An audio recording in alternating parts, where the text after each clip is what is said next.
Ya está grabando.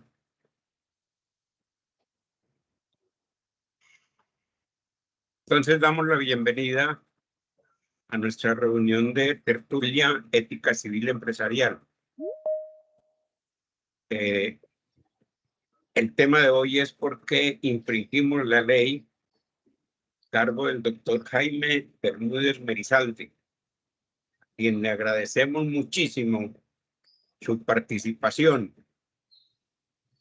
El doctor Bermúdez Merizalde es una persona muy destacada en la vida nacional e internacional. Con ustedes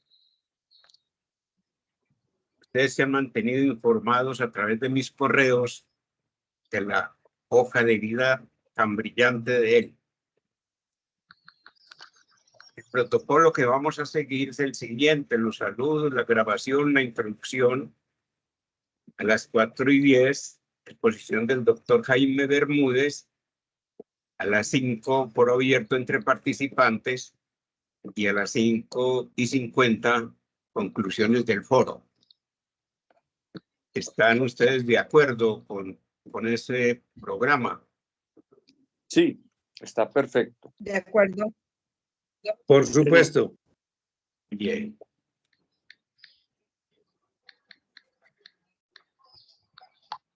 Entonces,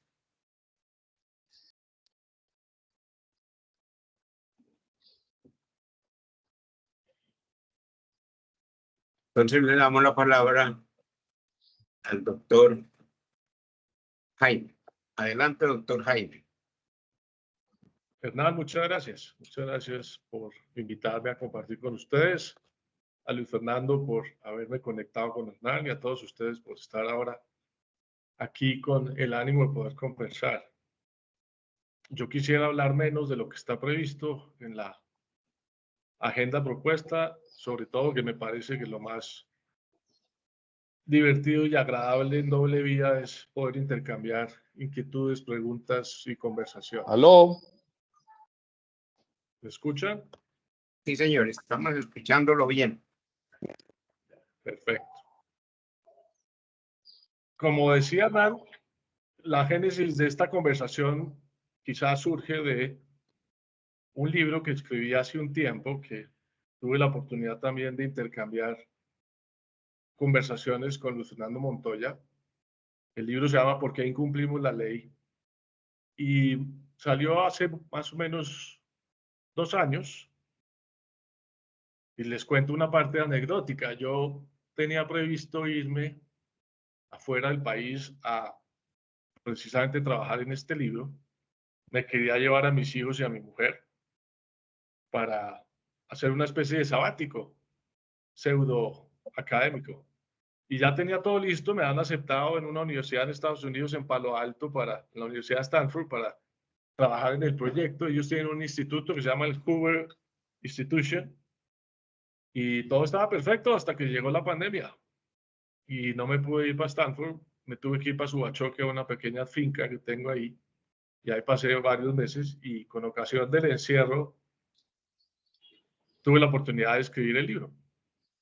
Y el libro posteriormente pues se publicó. Y creo que de alguna manera me ayudó esa circunstancia a no pensar en un libro académico, formal, lleno de citas, demasiado técnico sobre por qué incumplimos la ley, sino más una aproximación, llamémosla, con una pretensión más divulgativa, más de que pudiera servirle a cualquier persona que le interese la pregunta o la respuesta a esa pregunta. Y por eso lo escribí a modo de carta a un joven estudiante. Ese joven estudiante existe, se llama Emilio Pinzón, y es hijo de un muy buen amigo mío, con quien en distintas ocasiones, con Emilio, tuvimos oportunidad de discutir temas afines, porque Emilio es una persona muy inquieta y además estudiaba entonces Derecho. Esa fue la génesis del libro. De ahí surge. Entonces, claro, pues la pregunta básica es, bueno, y entonces, ¿por qué incumplimos la ley? Y supongo que pues existirá del lado de ustedes alguna ilusión de que yo responda a la pregunta. Y voy a tratar de hacerlo, pero también pues los animo a que si les da ganas, pues se lean el libro a ver si coincide con lo que estoy diciendo y hace sentido o no. Pero voy a tratar de manera breve responder esa pregunta. Y voy a arrancar por lo siguiente. Todos constatamos, y es una observación común, que estamos inmersos en una marea o en un océano normativo. Normas de todo estilo y condición para todo lo que hacemos en nuestra vida, e incluso en el día a día. Desde que nos levantamos hasta que nos acostamos, estamos rodeados de leyes, de contratos, de regulaciones, de normas sociales, de normas morales. Cuando uno sale a la calle tiene que respetar las normas de tránsito y saber que tiene que andar por la derecha en el carro, si no le ponen una multa, cumplir los límites de velocidad. Por supuesto, si monta en Transmilenio o en el metro, igualmente tiene que respetar las filas, los turnos, pagar, bajarse en la estación definida para el lugar donde uno va, etcétera. El celular está totalmente reglado por un contrato de servicio, pero también la información que publicamos en redes tiene ciertas limitaciones, etcétera. Igual cuando vamos al trabajo, pues está totalmente regulado, incluso los horarios. Sabemos que al entrar a un lugar público o a una reunión saludamos, nos despedimos, en fin, y así miles y miles de ejemplos. Nuestra vida está realmente sometida a un marco normativo insistente y persistente. Y uno se sorprende realmente que sea así, porque pues, se supone que somos seres libres y deberíamos tener una capacidad de autorregulación o de autonomía o incluso de independencia o incluso de rebeldía frente a normas que consideramos inocuas, ineficaces, injustas o inmorales.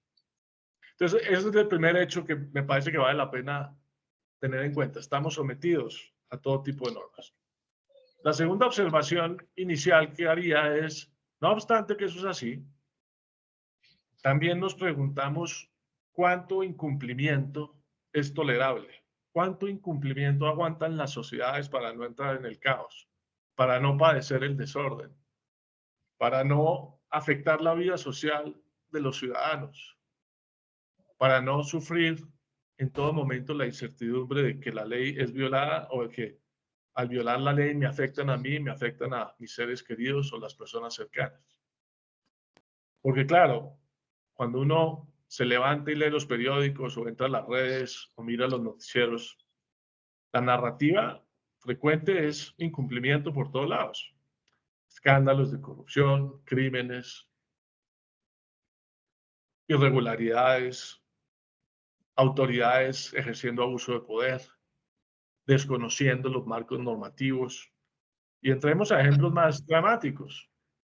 Un candidato a la presidencia de Estados Unidos con probabilidad de ganar, más aún después de ayer, que fueron lo que llaman pues las primarias en Estados Unidos, y que tiene un buen número de casos legales en su contra por haber incumplido la ley, entre ellos la insurrección que tuvo lugar en las elecciones pasadas, en las cuales él de alguna manera participó. Pero lo mismo pasa en cualquier otro país, como España, donde el presidente hizo una coalición, por un lado, con quienes violaron la constitución del momento, los rebeldes de Cataluña, y por otro lado, con un grupo de parlamentarios acusados por corrupción de manera directa. Y por supuesto lo vemos en otros lugares, como en Venezuela, pero también lo vemos en Colombia. De manera dramática, permanentemente estamos viendo violaciones a la ley, tanto de quienes deben aplicarla como de ciudadanos del común. Y no solamente vemos incumplimientos como los que ya mencioné, no solamente de ciudadanos del común que no pagan impuestos o que le pagan a un policía para que no les ponga una multa, sino de autoridades, de jueces, de policías, de presidentes, de alcaldes, que también desconocen la ley. Pero junto a eso, a esos incumplimientos, llamémoslos ordinarios, vemos también que hay un número de injusticias manifiestas que obviamente nos generan un rechazo íntimo. Injusticias tanto de, por ejemplo, desigualdades sociales dramáticas de lugares, regiones, pueblos o ciudades donde la desigualdad es intolerable. o vemos que niños de La Guajira se mueren de hambre, no obstante que ese departamento ha recibido miles de millones en regalías, y lo mismo aplica para otras regiones del país. O vemos que hay monopolios informativos que controlan la información casi que universal. Cuando uno piensa que Google, cuando uno piensa que lo que llaman la compañía Meta, que es Facebook, y Instagram y demás, y WhatsApp, pero también TikTok, que es de origen chino, y demás controlan el 80% de la información del mundo, pues uno se pregunta si eso es sano, bueno y es justo o no. En fin, con esto lo que quiero destacar es que la otra observación, además de que estamos totalmente sometidos a normas por todos lados y lugares, es que hay incumplimientos e injusticias manifiestas de manera constante, y que uno se pregunta, ¿cómo puede una sociedad, cómo pueden nuestras sociedades convivir con niveles tan altos de incumplimiento? ¿Cómo son viables las sociedades? ¿Cómo logramos los individuos transitar por momentos difíciles para lograr a situaciones que sean predecibles de un orden de... Se pensaba que la primer forma... Aló. ¿Cómo logramos en nuestras sociedades, en nuestra ciudad, en nuestro entorno, circunstancias donde las normas prevalezcan y permitan que sepamos qué puede pasar cuando alguien cumple y qué puede pasar cuando alguien incumple? Esas son observaciones que fueron la génesis en buena parte de la pregunta de por qué incumplimos la ley. Voy a entrar ahora a explicar de manera más sintética o concreta por qué incumplimos la ley. Y voy a simplificar, porque esto es una discusión amplia, larga y que nos puede tomar más tiempo, pero quiero hacerla breve y muy al punto, precisamente para poder tener la conversación. Y les diría que básicamente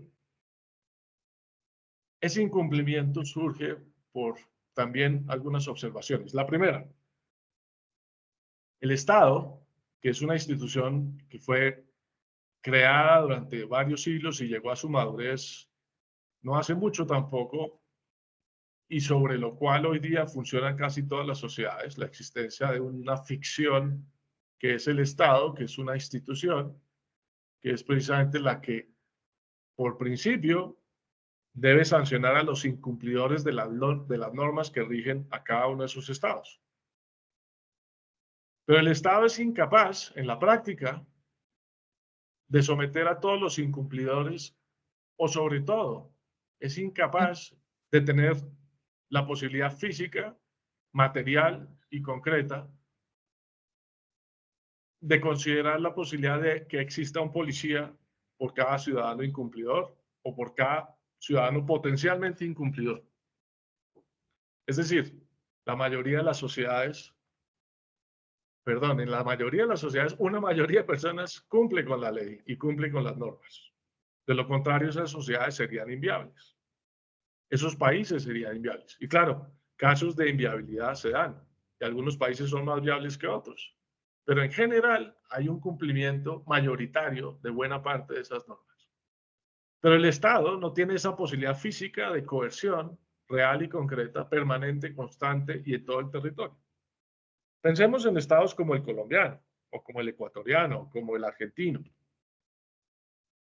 No tenemos una capacidad real de hacer presencia en todo el territorio, ni tampoco de tener institucionalidad de los operadores de la ley en todo el territorio, en todo lugar, en todo momento.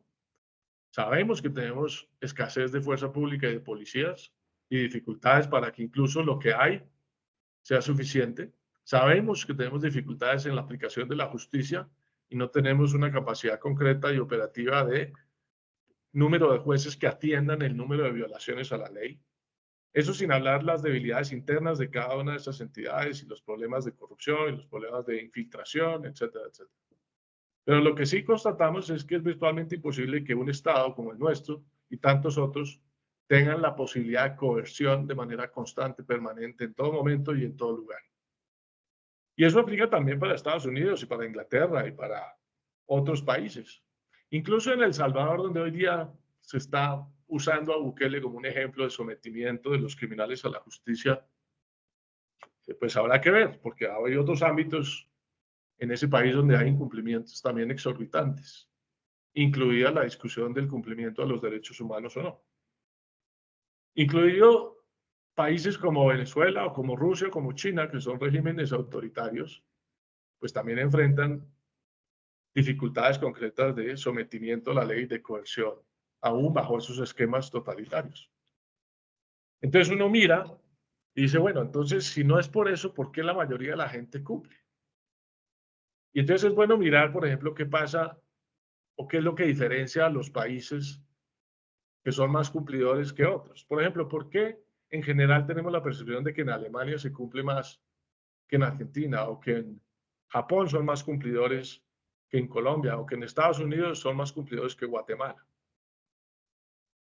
¿Por qué Chile se diferencia tanto de los países latinoamericanos en el cumplimiento de la ley? ¿Será por la forma como están escritas las leyes? ¿Será que el sistema jurídico de cada uno de esos países es fundamentalmente distinto a los que son más incumplidores? ¿O tendrá que ver con otra cosa? Y yo creo que es ahí donde está una parte de la respuesta. Tiene que ver con otra cosa, porque los regímenes legales de muchos de los países occidentales, incluso orientales, son muy parecidos en la estructura. Hay una constitución, en general los países, llamémoslos modernos, acogen unos principios fundamentales en las democracias contemporáneas: división de poderes, libertades ciudadanas, libertad de prensa, por supuesto, seguridad, elecciones libres y recurrentes, en fin. Y por supuesto en los regímenes normativos existen también normas tributarias y normas comerciales y normas migratorias. Y no es que sean sustancialmente distintas unas de otras. Hay un estudio muy bonito de hace unos 20 años que compara el régimen tributario argentino con el régimen tributario chileno. Y lo primero que constatan es que en Chile el régimen tributario se cumple mucho más que en Argentina, en proporciones muy significativas. Y se pregunta entonces si el régimen tributario de entonces de Argentina era particularmente distinto al régimen tributario japonés, chileno de la época, y que en última siguen siendo muy parecidos a hoy. Y la respuesta es que no, que eran bastante parecidos, pero la explicación de por qué en Argentina se violaba o se incumplía más el régimen tributario que en Chile, y por qué la evasión era mucho más alta en Argentina que en Chile, no estaba dada por la diferencia normativa, estaba por otros factores. Por ejemplo, la legitimidad de las autoridades, es decir, la forma en que los ciudadanos argentinos versus los chilenos confiaban o desconfiaban de las autoridades, y por supuesto de las autoridades recaudadoras, de la DIAN de cada país. Pero no solo eso, de la posibilidad de que los funcionarios fueran razonables y cumplidores. Y solamente al final también estaba la tesis de que la capacidad disuasiva del sistema chileno era mayor que el argentino, pero no por principio, sino incluso más como resultado de una cultura y de una legitimidad que era más fuerte en Chile. Hay un concepto para explicar esta aproximación que me gusta mucho, que es hablar de sociedades laxas o flexibles versus sociedades más estrictas o rígidas. Culturalmente hay diferencias enormes. Solamente miremos el tema de la puntualidad en distintos países. Los suizos son tremendamente puntuales, no así los brasileños o los españoles o los italianos o los colombianos. La forma como en Inglaterra respetan las filas es maravilloso, porque ahí no hacen casi que fila india, sino simplemente preguntan quién es el que sigue en el turno de llegada y así actúan. Por supuesto, las culturas descendientes del confucianismo son jerárquicas, mucho más respetuosas de los mayores, de respeto por los otros, y eso en Japón pues es evidente. Y por eso en Japón los trenes también son puntuales, pero además el nivel de incumplimiento es menor. Y surge es precisamente de un trasfondo cultural muy significativo, que es muy distinto en otras sociedades. Voy a pasar ahora a explicar otro punto que está relacionado con el tema del incumplimiento. Y es la manera como podemos catalogar tres tipos diferentes de normas en una sociedad: normas morales, normas sociales y normas legales. Eso no es una distinción mía ni original, esto es algo que se viene estudiando durante muchos años por distintos autores. Y podríamos decir que las normas morales, para diferenciarlas de las otras dos, son aquellas normas que nos hacen definir qué está bien y qué está mal. Cuando actuamos, sabemos que algo está bien o algo está mal, porque la norma moral nos dice que está bien o está mal. Y cuando incumplimos una norma moral, la consecuencia es básicamente el remordimiento individual, íntimo. ¿Qué pasa con las normas sociales? ¿Y cómo podemos definirlas? Bueno, las normas sociales son la expectativa que yo tengo de que los demás se comportarán de una manera o de que los demás esperan que yo me comporte de una manera determinada. No poner los pies sobre la mesa, por ejemplo, es una típica norma social, o usar cubiertos para comer, o saludar o despedirse al entrar o salir de una reunión, típicas normas sociales, y las hay muchas más y múltiples, pero tienen eso. Y cuando uno incumple una norma social, ¿cuál es la consecuencia? Básicamente el rechazo del entorno en el cual está uno inmerso. El rechazo social, una reacción, una sanción social. Y eso tiene un efecto pues, significativo y muy relevante. Hablemos de las normas legales o de las leyes. Bueno, pues esas son, digamos, más fáciles de definir. Todos sabemos muy bien que implican que alguien las promulgue, una autoridad. Generalmente están circunscritas a un lugar, a un tiempo, entran en vigencia o caducan con un tiempo o de pronto son indefinidas. Pero está claro que cuando uno incumple una norma legal, lo que sucede es que en teoría debe haber una sanción legal, que puede ser una pena, puede ser la cárcel, puede ser una multa, etcétera, etcétera.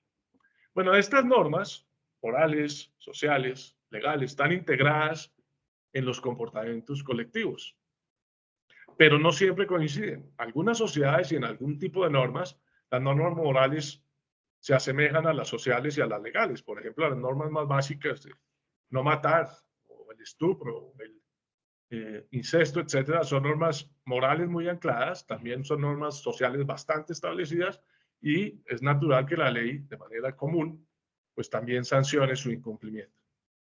Pero no siempre pasa así. Muchas veces hay normas morales que entran en contradicción con normas sociales y a su vez estas o las otras entran en contradicción con las normas legales. Y ahí es donde tenemos un problema. Usemos ejemplos.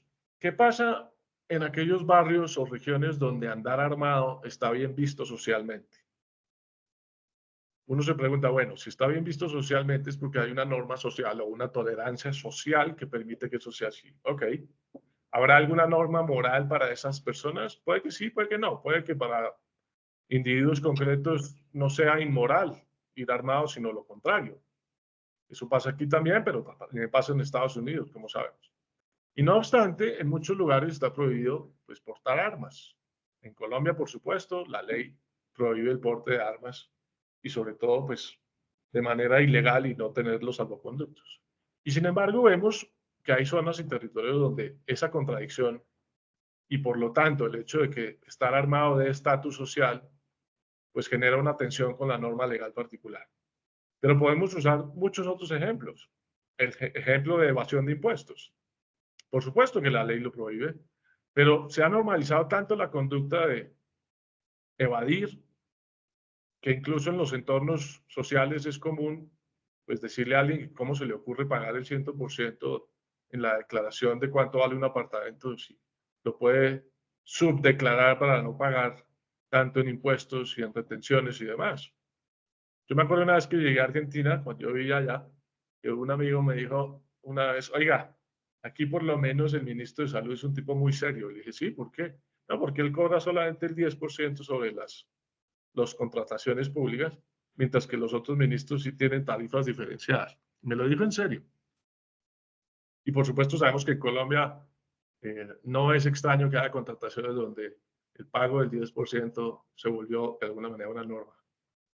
O el hecho, por ejemplo, de pagarle a un policía para que no le ponga una multa, la gente del común y gente cercana fácilmente le dice a uno, ¿cómo? ¿Y no le pagó? Como si uno fuera un tonto por no pagar una multa y dejarse poner la multa. Y así podemos usar múltiples ejemplos más dramáticos o más sencillos.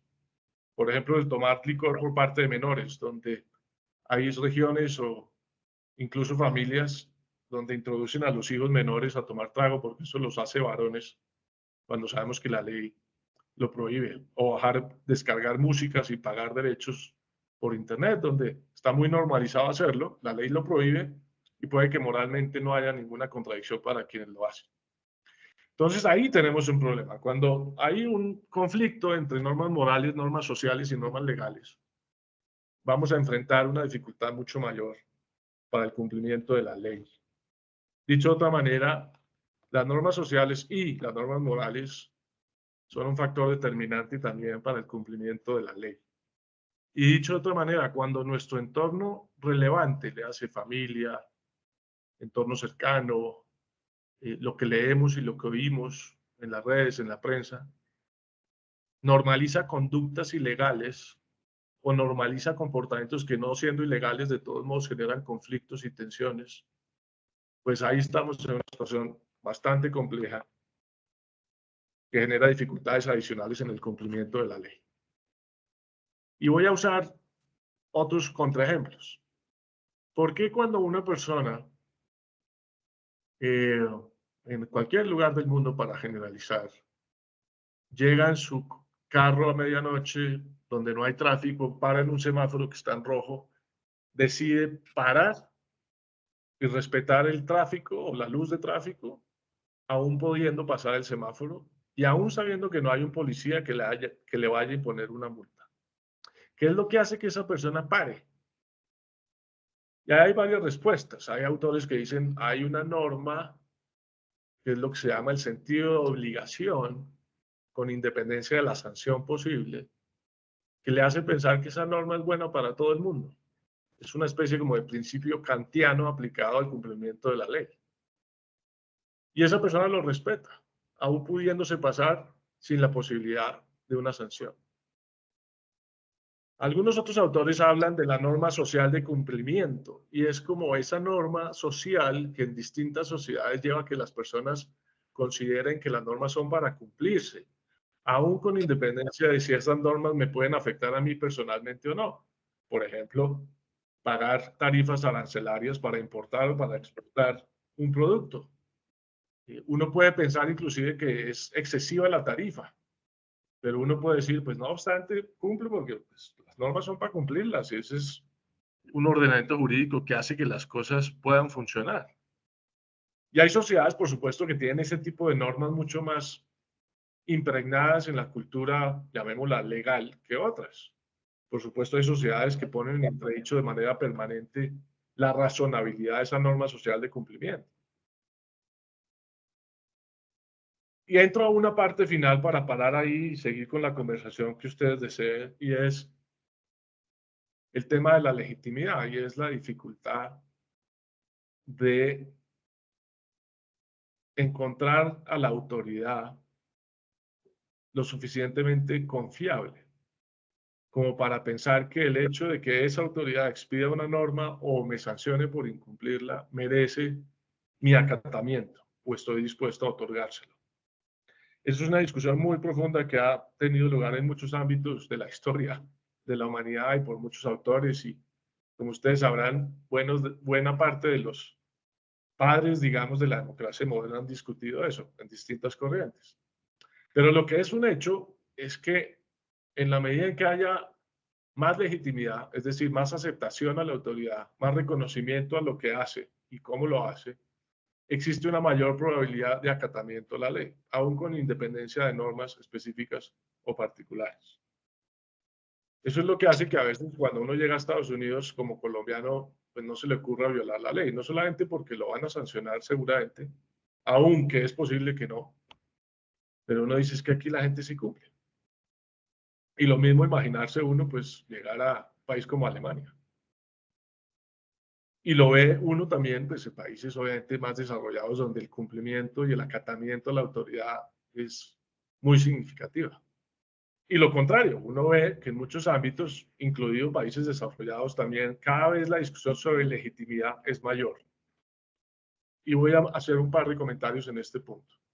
Yo creo que estamos en este momento, llamémoslo así de forma un poco dramática, de la humanidad en una transición debido a una pérdida de legitimidad en el sistema democrático que se está evidenciando en muchas geografías. Estudios de expertos de revistas especializadas y de encuestas vienen mostrando cómo la confianza en la democracia se viene deteriorando, cómo países que eran democracias hoy día lo son menos, cómo cada vez se respetan menos las libertades individuales y libertades de prensa, cómo se viola la autonomía e independencia de las ramas del poder público, cómo países como China, o como Rusia, o como Irán, o como Turquía, tienen una preponderancia cada vez mayor en el mundo en contra de la legitimidad democrática, cómo los ciudadanos de Latinoamérica cada vez confían menos en la democracia y creen inclusive que es sano sacrificar la libertad a costa de garantizar la seguridad, etcétera, etcétera. Pero no solo eso. Estamos viendo que cada vez más las sociedades se fracturan, se fragmentan en grupos, en grupúsculos, en sectores, en ámbitos, en intereses. Y cada vez menos logramos cohesiones colectivas. Todas esas narrativas grandes, ideológicas, están desvanecidas. Por supuesto, las religiones en el día a día, como aglutinadores, también han perdido su capacidad, digamos, cohesionadora. Por supuesto, los estados se ven cada vez más en dificultad de imponer una visión y un estilo de gobierno, porque hay lo que llamamos niveles de polarización social demasiado grandes. Y eso lo que lleva es obviamente a tensiones sociales mucho mayores entre los distintos grupos y entre sí, y entre ellos y las autoridades. Y al mismo tiempo vemos como una reivindicación de un concepto que a mí me parece muy útil, que es la confianza distribuida. Ya la sociedad no confía en los individuos entre las jerarquías o con las jerarquías. No es alguien que le dice a uno qué hacer, no es una iglesia, no es un ejército, no es un partido político, no es una ideología, sino inclusive son intereses más segmentados, más fracturados, que nos llevan, por ejemplo, a que prefiramos tomar Uber a una compañía de taxis que conocíamos antes, o irnos a un Airbnb en lugar de irnos a una cadena de hoteles. Esta confianza distribuida es la confianza en anónimos que se vinculan simplemente por alguna razón, pero que no están claras en las jerarquías de arriba hacia abajo, como históricamente lo hemos vivido.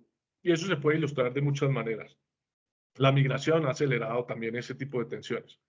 Lo que quiero decir es que esta pérdida de legitimidad de la democracia y este incremento de tensiones sociales y fracturas sociales en virtud de una transición que creo estamos sufriendo, nos tiene hoy en una circunstancia difícil, no solo en Colombia, sino en el mundo, de cómo acomodar esas expectativas de los ciudadanos, la necesidad de orden social, la necesidad de reivindicación de la ley en los marcos institucionales que tenemos. Y solo termino con un comentario breve para no terminar con una nota demasiado amarga, y es usando una frase que le escuché una vez a una persona que me gustó mucho, y es: a toda revolución le llegan sus instituciones. Yo creo que vamos a pasar, como estamos pasando, años, quizá décadas, de un reacomodo social e institucional. Pero creo, como ha sucedido en el pasado, que en general la humanidad, los seres humanos, los grupos sociales, etcétera, tenemos la capacidad de ir encontrando la manera de acomodarnos de nuevo institucionalmente.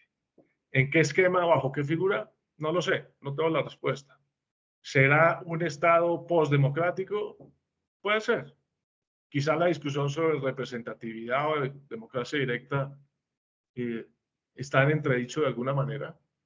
Algunas otras cosas creo que son defensables y seguirán vigentes, pero sin duda llegaremos a un punto, eso espero, en que encontremos una mayor estabilidad social y una mayor cohesión anclada, por supuesto, en normas que son necesarias y por supuesto en una reivindicación de la ley y de la legitimidad del Estado.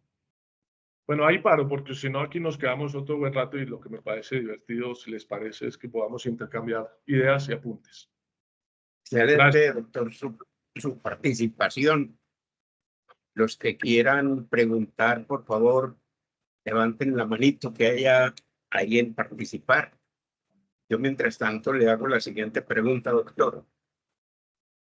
¿Qué está pasando con las democracias que uno ve que cada día los partidos políticos se fraccionan cada vez más?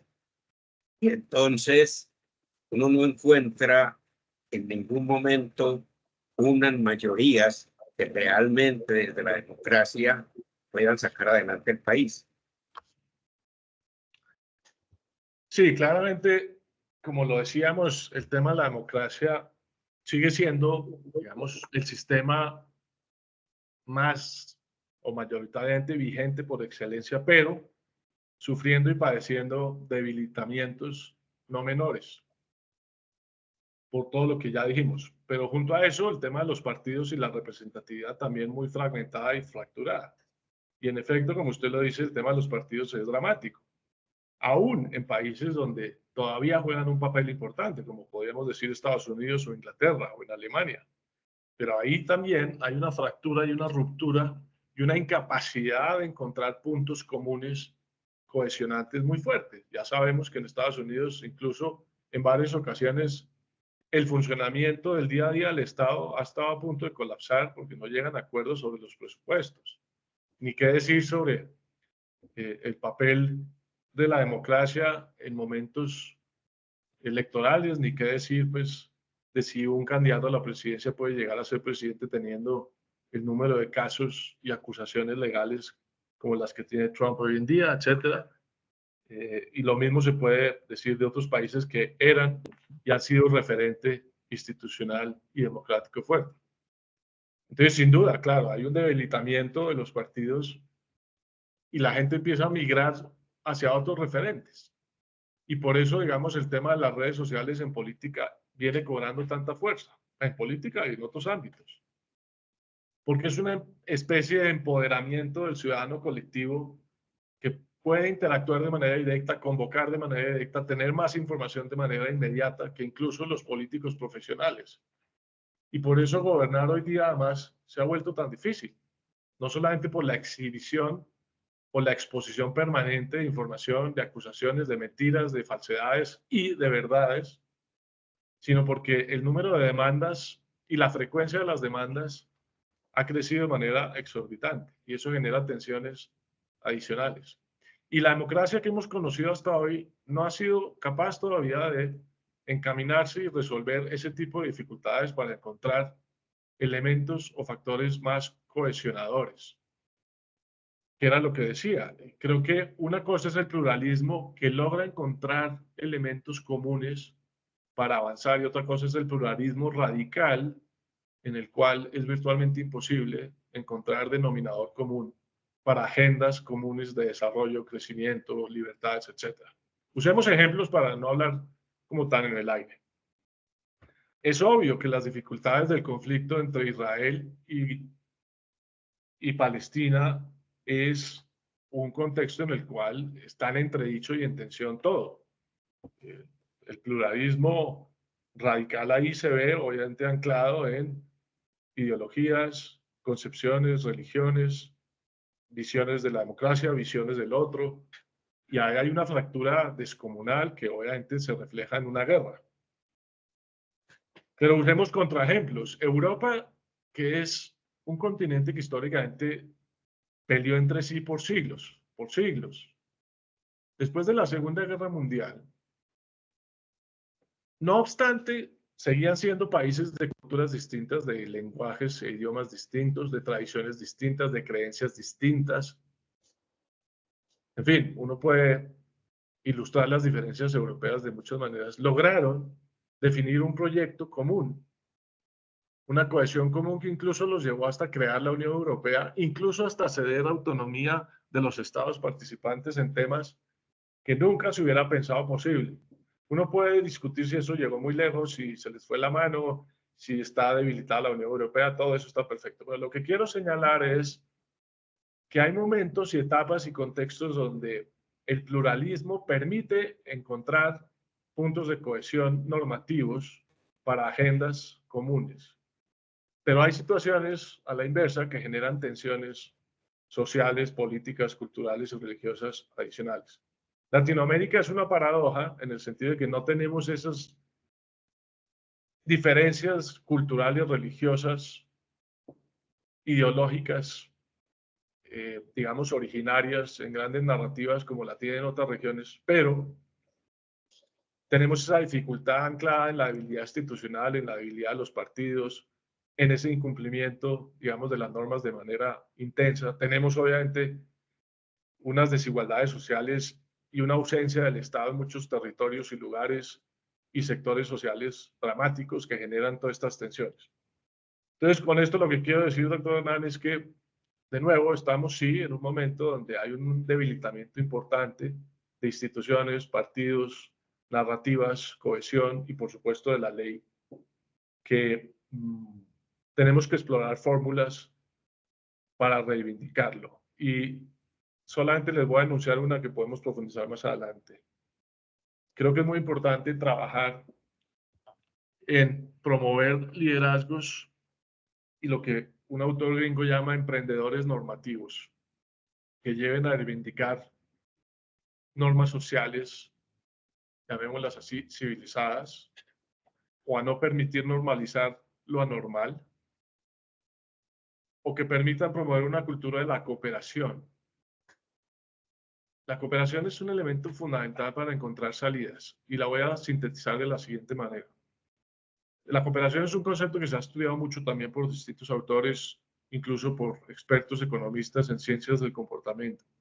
Pero se las ilustro de la siguiente manera. Cuando uno va en un semáforo y hay un trancón, uno tiene dos opciones en su carro o en su moto. La primera es botar el carro o la moto para pasar de primero a costa de los demás. La segunda es ceder el turno a alguien, al vecino, al que va cruzando opuestamente, con la esperanza de que esa persona o la que lo vio después a uno hacer esa sesión de turno, no se da el turno siguiente y así generar una especie de espiral, llamémosla virtuosa de cooperación. Es lo mismo que cuando vamos a entrar a un estadio. Uno al hacer la fila se puede aglutinar a la entrada y uno puede echar codo y tratar de entrar de primero. Y seguramente lo que se va a armar es un lío, un despelote, una especie de enjambre de abejas tratando de entrar. Cuando uno simplemente intenta decir, no, pase usted, señora, pase usted, señor, primero, es muy posible que la siguiente persona le ceda el turno a uno y así. Puede que no, y obviamente hay incumplidores que se las dan de vivos y llevan las cosas al extremo.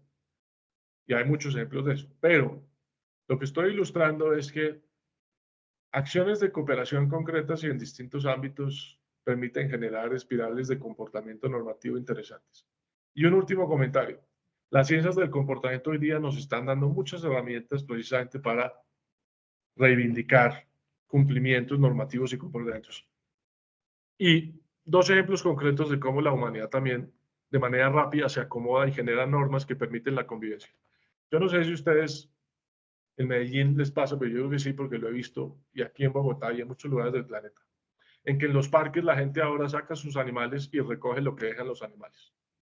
Eso hace unos años no existía. La cultura de recoger lo que dejan los animales no existía. Tampoco existían tantos animales, tantos perros o gatos y mascotas. Pero lo que ha sido interesante es que en países como los nuestros, recoger lo que dejan las mascotas se volvió una norma social, más que una norma legal. Claro que existe una multa seguramente, y a veces hay letreros, pero la mayoría de las veces no hay un letrero que diga usted tendrá una multa de 100.000 pesos o 200.000. No hay un letrero que diga hay cámaras vigilando. Nada que implique una sanción posible si uno decide no recoger lo que deja la mascota. Pero se fue creando un hábito, una norma social de cumplimiento, porque sabemos que los demás esperan que yo cumpla con eso o que los demás esperan o los demás van a cumplir con ese comportamiento. Y eso ha sido una transformación social muy interesante. La otra es la del COVID. La humanidad en muy corto tiempo no solamente expidió normas legales que permitían cuidarse por temas de COVID, sino que se crearon normas sociales muy rápidamente para protegernos entre todos. Claro, hay países y lugares donde eso fue más rápido, otros donde fue medio desorden, pero de alguna manera en un corto tiempo nuestras sociedades se acomodaron y se acoplaron, muy por necesidad sin duda, a circunstancias que de otra manera no se hubieran dado.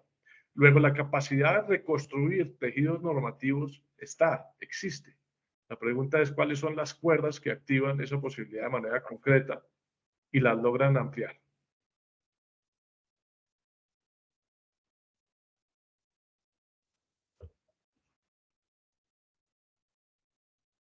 Bien, doctor.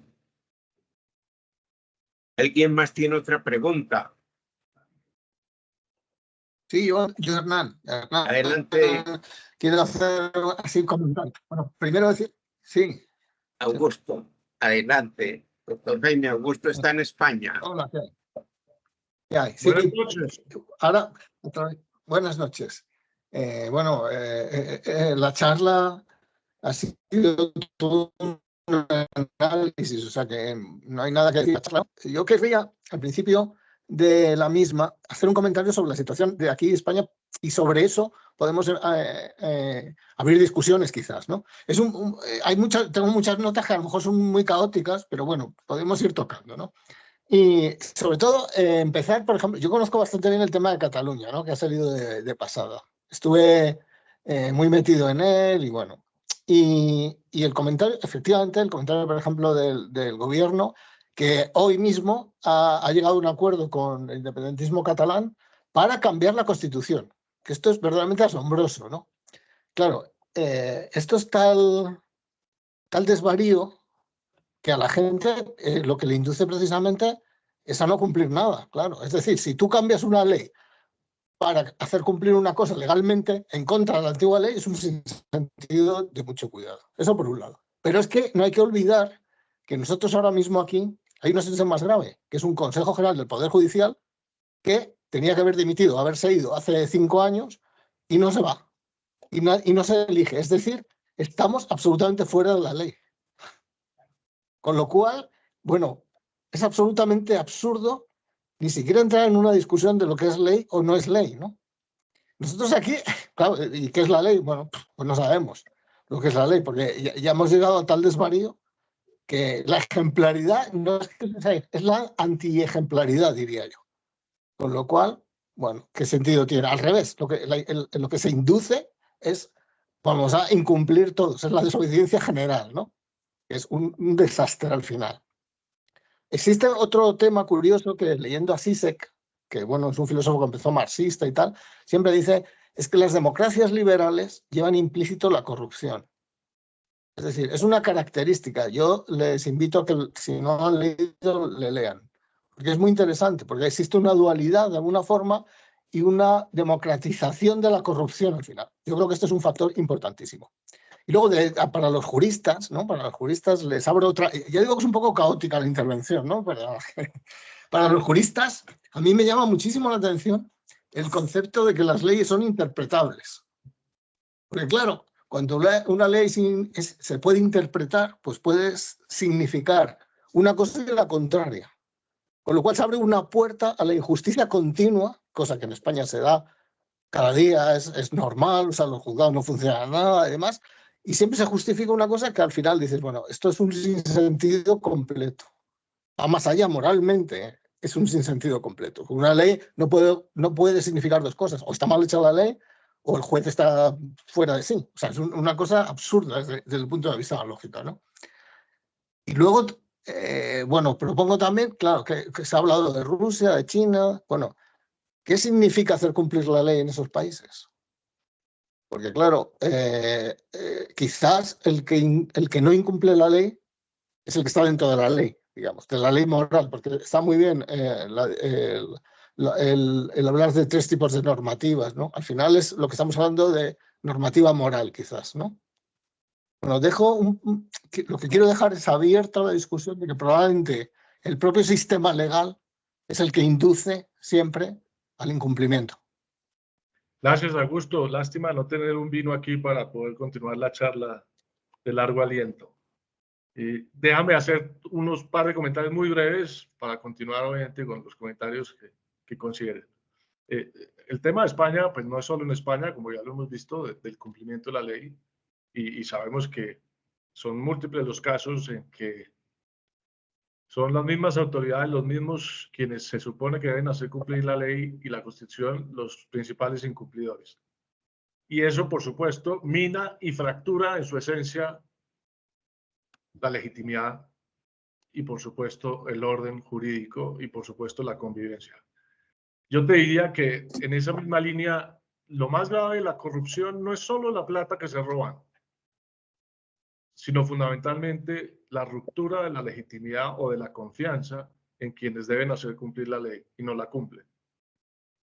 me parece que ese es como ponerle un bombazo a la democracia o al sistema político en sus cimientos. Y eso es algo de lo que estamos viviendo hoy día, sin duda, que hace la situación mucho más compleja. Después, tu comentario de democracia y corrupción. Yo no he leído el libro que mencionas, pero tomé nota de tu enunciado diciendo que en las democracias liberales la corrupción hace parte, digamos, estructural del sistema. Bueno, yo simplemente preguntaría, ¿y eso quiere decir que es que en las democracias no liberales o en las autocracias no hay corrupción? Y me parece que la respuesta es evidente, ¿no? Después, ¿las leyes son interpretables? Claro que lo son. Aquí tengo en mi mano un libro que se llama Ruido, escrito por Daniel Kahneman, que es el premio Nobel de Economía, que además es psicólogo, y por Cass Sunstein, que es un intelectual americano maravilloso también, que escribe mucho sobre eso. Y el primer capítulo es precisamente analizando cómo las sentencias de los jueces, por ejemplo, en materia criminal, oscilan de la máxima pena a la mínima pena de manera totalmente arbitraria. Y eso tiene que ver con si el juez está de buen humor o de mal humor, si el juez es egresado de la Universidad de Harvard o de la Universidad de Stanford, si el juez es negro o es blanco, si el juez el día anterior hizo deporte o no hizo deporte, etc. Lo que te quiero ilustrar con este pequeño ejemplo es que así es. Los estudios muestran cómo el margen de discrecionalidad en la aplicación de la ley es descomunal. Y en los fallos de las altas cortes, y sobre todo en las cortes constitucionales, el elemento interpretativo termina siendo casi que un factor de legislación por la vía judicial. Pero bueno, paro ahí con ese comentario. Gracias de nuevo, Augusto. Bien. ¿Quién más quiere tomar la palabra? Hernán, Adelante. Jaime, muy amable por esta exposición tan amplia, tan bien documentada. A mí me preocupa realmente pues el aspecto de la ética, porque sabiendo que sistemas como el colombiano, regidos en una alta medida por un grupo de legisladores y de administradores claramente corruptos, muchas de las normas que ellos crean atentan directamente contra aspectos éticos de los ciudadanos. Entonces, realmente, si los ciudadanos obedecemos y cumplimos como borregos todo este tipo de atropellos, pues se seguirá institucionalizando ese régimen de que en el país de bobos el rey es un vivo. Sí, a mí me preocupa mucho esa parte. No, tienes razón, pues yo creo que esa es una discusión que está y subyace en todo esto que estamos hablando. Tal vez yo diría lo siguiente de manera concreta. Buena parte del problema que tenemos en las sociedades contemporáneas es eso, que los legisladores, los gobernantes, las autoridades, sean jueces, sean alcaldes, sean diputados, sean superintendentes o entidades regulatorias, pues incumplen de manera significativa la ley en distintos ámbitos y circunstancias. O también evidenciamos con frecuencia que las leyes están amañadas o se interpretan acomodaticiamente. Y hay miles de ejemplos, hay miles de ejemplos. Por ejemplo, la discusión en Colombia sobre casa por cárcel a los criminales. ¿Por qué delitos mayores terminan impunes y por qué delitos menores terminan en la cárcel? ¿Por qué sancionan a los vendedores ambulantes pero permiten que carros blindados de congresistas parqueen donde les dé la gana? Etcétera, etcétera. Hay miles de ejemplos que ilustran eso. Pero en el fondo lo que estamos evidenciando, además de un incumplimiento de la ley por parte de las autoridades y un incumplimiento incremental en muchos ámbitos, es que las sociedades o los ciudadanos hemos normalizado comportamientos anormales o comportamientos ilegales. Dicho de una manera muy sencilla, el rechazo social pasó de moda. Es decir, la capacidad de reaccionar socialmente y controvertir comportamientos ha llevado a que se normalicen comportamientos anormales. Ahora, hay ejemplos contrarios, que también dice uno, wow, algo podemos activar. El hecho de que nadie se le ocurra prender un cigarrillo en un avión o en un bus no se explica solamente por la ley. Ustedes se acuerdan seguramente cómo uno podía fumar en los aviones, incluso en clase en la universidad, a mí me tocó, o en los buses había filas para fumadores. Hoy día la gente en un avión, hay muchos menos fumadores, pero alguno habrá, y no se le ocurre prender un cigarrillo. Y no se le ocurre no porque piense de inmediato que lo va a bajar la policía del avión. Sí, es posible que llamen al capitán, etcétera, pero seguramente lo primero que piensa es que si prende un cigarrillo, la primera reacción va a ser de los que están al lado. No de las autoridades, de los que están al lado, que van a rechazar ese comportamiento. Entonces, me parece que lo que hay es que profundizar en cómo activamos reacciones en contra de comportamientos, llamémoslos anormales. Cuando digo anormales me refiero en contra de las normas. Para que vía rechazo social también activemos la posibilidad de mayor cumplimiento de las leyes. Si la sociedad nos acostumbramos a que los funcionarios sean corruptos y dejamos pasar todos los días sin que nada pase, pues nos estamos condenando como la ranita en la olla de agua caliente. Gracias, doctor. En su orden tenemos Flor María, William y el profesor Botero. Adelante, Flor María.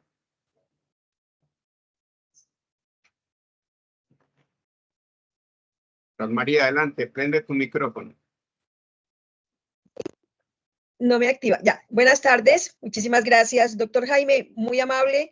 Escuché muy atenta toda su disertación tan importante. Lo que voy a decir de pronto no aplica tanto como a un cumplimiento de la ley, sino como a algo que en algún momento se convirtió en un costumbrismo sociocultural. ¿A qué me refiero con esto? Hace algún tiempo, no sé a quiénes de todos nuestros distinguidos participantes les tocó, que cuando uno recomendaba a alguien para un cargo y le decía, mira, necesitan una persona con tu perfil para esto, envía tu hoja de vida, o si quieres yo la envío, yo te recomiendo, entonces de pronto lograba acceder a ese cargo y entonces decía, ¿cuánto te debo? Y uno preguntaba, ¿por qué?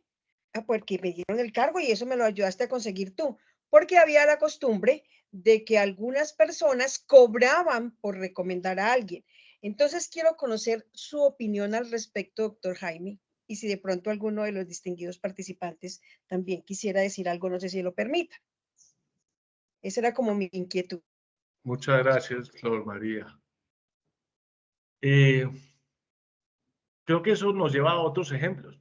Si uno le debe pagar al chofer del taxi o del Uber algo por devolverle el celular que se le quedó ahí. Es decir, si uno debe pagar por lo que es un deber natural. Eso es quizá un ejemplo distinto al que usted está poniendo, pero la pregunta vale, ¿no? Si eso debería ser así. Y en el ejemplo que usted pone, pues cabe la pregunta, es decir, por el hecho de yo facilitar que alguien llegue, claro, perdón, hago una distinción. Estoy asumiendo, Flor María, que el ejemplo es simplemente yo recomiendo a alguien y esa persona obtiene el puesto, pero cumple con los requisitos. Estoy suponiendo que no hay ninguna acción, digamos, ilegal o que, ¿cierto? Porque si no estamos hablando de otra cosa. Sí, claro, correcto. Entonces, en este caso creo que es una buena discusión. Decir, bueno, es razonable, es justificable que uno acepte que le paguen una parte del ingreso que esa persona va a recibir por el hecho de haber facilitado su incorporación, como si uno fuera un comisionista, como cuando uno ayuda a vender un apartamento, entonces uno tendría el derecho de reclamar una comisión. Y si uno no la reclamara, habría un dilema moral en aceptar ese pago, y digo moral porque claramente no es un dilema legal, porque nadie prohíbe que uno reciba una plata en agradecimiento, ¿no? Bueno, le confieso que no tengo una respuesta específica, no tengo una respuesta específica. Yo le diría tal vez lo siguiente: si uno tiene como oficio colocar gente y sin acudir a ninguna ilegalidad, pues Ajá. me parece, yo no vería objeción a que uno de frente, como se suele hacer, diga, oiga, yo con gusto hago esto, pero pues estos son mis honorarios, por decir algo. Y usted verá si se siente cómodo o no. Y si eso es una profesión o un oficio, perfecto. Yo no le veo nada negativo. Que le vaya bien es otra cosa, o le vaya mal, pero yo no tendría una objeción ni moral, ni normativa, ni...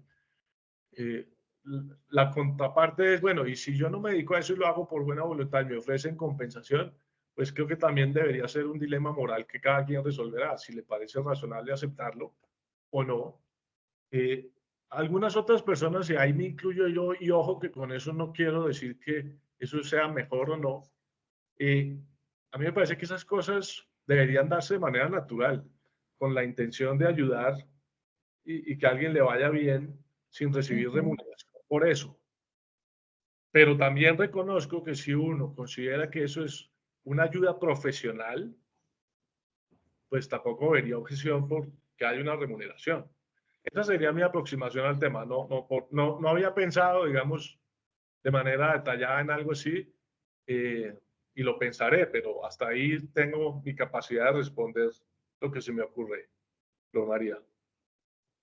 Gracias, doctor. Doctor Jaime, muchas gracias. Adelante, Para mí es doctor. una respuesta perfecta. Eso es lo que yo estaba esperando. Bueno, Gracias. Bien, Flor María. Adelante, doctor William. Buenas tardes, doctor Jaime, y a todos los compañeros. Muchas gracias, doctor Jaime, por su presentación muy clara, muy precisa, muy didáctica. Tengo dos comentarios. Uno, toda norma, toda ley, sea social, sea legal, sea moral, tiene per se una fuerza social. Debe tener una fuerza social entendida como la capacidad de ofrecerle, de presentarle a los individuos una alternativa para desarrollar una actividad, para cumplir con un deber, para vivir en sociedad. Es decir, la fuerza social de cualquier norma depende de dos extremos. Uno, de que el individuo acepte. Y ahí nos enfrentamos hoy en día con un problema muy grave, que hay muchos individuos que no aceptan leyes morales, que no aceptan leyes sociales y que no aceptan leyes legales, valga la expresión. Y de otro lado, leyes que no son hechas en función del bien común, del bien social. Son leyes hechas con intereses particulares, eso lo vemos todos los días en todo el mundo, de que no siempre la ley tiene esa orientación de ofrecérsele a los ciudadanos como una alternativa válida para ejercer, como decía, alguna actividad para cumplir con sus objetivos. Y otro factor que complica este panorama, uno, las leyes mal hechas. Dos, la actitud de los individuos de no respeto a la ley. Y tres, que tenemos una sociedad cada día más compleja. No era lo mismo legislar hace un siglo atrás, cuando teníamos una sociedad más compacta, con unos grupos de interés muy definidos, más organizados. Hoy tenemos una sociedad llena de grupos de interés de todo tipo, buenos y malos, legales e ilegales, que para ellos las leyes o no les importan o no son nada que valga la pena respetar. Entonces yo simplemente quería compartir con todos ustedes y oír la opinión del doctor Jaime sobre ese punto. El más concreto es la capacidad de la ley para tener esa fuerza social. muchas gracias, William. Fíjese, me hace pensar en un concepto que es muy interesante, que es lo que aquí una autora ha llamado el fetichismo normativo. Es decir, aquella convicción de que el solo hecho de expedir una nueva ley va a modificar los comportamientos que regula esa ley. Es como una creencia ciega en que la ley, por el solo hecho de expedirse, va a modificar la realidad. Y la evidencia es bastante contraria. Y es llamativo, paradójico, que ante el incremento de incumplimientos de las leyes, pareciera que la respuesta es más leyes. Eso es lo que vemos permanentemente, ¿no? Es esa fe ciega o torpemente ciega o deliberadamente ciega, algunos llamarían nuestra feliz ignorancia, que cree que un nuevo decreto es determinante para mejorar lo que está sucediendo. Y no es así, pues es increíble ver, por ejemplo, cómo en Colombia tenemos una de las constituciones más largas, con más artículos del mundo, y obviamente la eficacia normativa pues no se compadece con el número de artículos, cuando uno mira que la constitución original de los Estados Unidos tenía 9 artículos. Y así tantas cosas, como ya sabemos, al año se expiden más de 2000 leyes en Colombia, y eso sucede también en Francia y en otros países del planeta, y sin embargo los niveles de incumplimiento no es que mejoren. Pero más aún, el solo hecho de incrementar las penas frente a delitos como la violación de menores de edad, por dar un ejemplo, no es garantía de que se va a disminuir el comportamiento criminal. Es como si hubiera un facilismo legislativo que lleva a que en los debates políticos, cuando hay un escándalo o un ruido en torno a una situación intolerable, la respuesta fuera, hagamos una nueva ley que con eso resolvemos el tema. Y claro, eso es políticamente más eficaz en el corto plazo e incluso más económico. Porque cuando uno habla, por ejemplo, de la violación de menores, es más económico expedir una nueva ley que incremente las penas, pero nada nos va a garantizar que se reduzca la violación de menores por cuenta de un incremento de las penas cuando la impunidad es la que tenemos, cuando la violencia intrafamiliar es la génesis fundamental, cuando las violaciones generalmente vienen en entornos cercanos de manera preponderante, etcétera, etcétera. Eso tomaría mucho más tiempo, más recursos, más análisis ponderado, en fin. Entonces, con eso uno se pregunta algo que usted se estaba preguntando, y es la fuerza social, es decir, ¿cuál es el contenido social o la sociología que debe acompañar la expedición de una nueva norma para que sea eficaz?